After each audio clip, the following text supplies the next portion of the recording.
Image copyright EPA image caption Kim Jong-un and Donald Trump have previously called each other mad. President Donald Trump has again traded barbs with North Korea, shortly before offering to mediate in a heated regional dispute. He took to Twitter to complain he would never call North Korean leader Kim Jong-un short and fat, after its foreign ministry called him old. It was one of a series of remarks he made on social media before volunteering his services over maritime claims in the South China Sea. "I'm a very good mediator," he said. China, Vietnam, the Philippines, Taiwan, Malaysia and Brunei all have competing claims to territory in the South China Sea.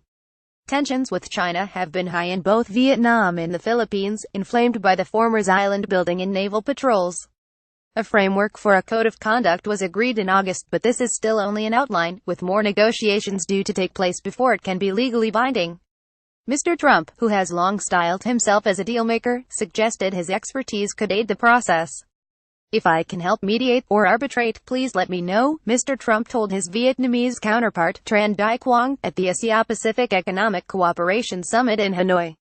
Image caption Mr. Trump offered to help his Vietnamese counterpart, Tran Dai Quang. Picture together. Mr. Trump's own dispute with North Korea continues to escalate, at least in the insults traded across Twitter and in official statements. On Saturday, North Korea denounced Mr. Trump's Asia trip, calling it a warmonger's visit, and again described the president as a dotard, a centaur-sold insult for an elderly person.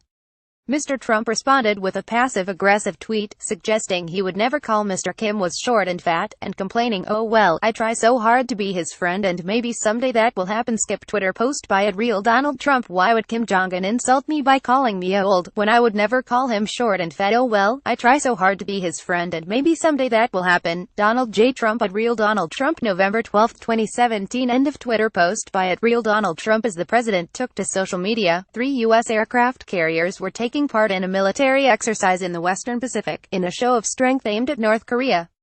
U.S. Pacific Fleet Commander Scott Swift said the triple carrier drill was the first in the region since 2007. South Korean and Japanese ships were also due to take part in the exercises, which began on Saturday and will continue until Tuesday. President Trump has not ruled out friendly relations with North Korea. Asked at a news conference in Vietnam if he could see himself being friends with Mr. Kim, the president said that might be a strange thing to happen, but it's a possibility. "If it did happen, it could be a good thing, I can tell you, for North Korea, but it could also be good for a lot of other places and be good for the rest of the world.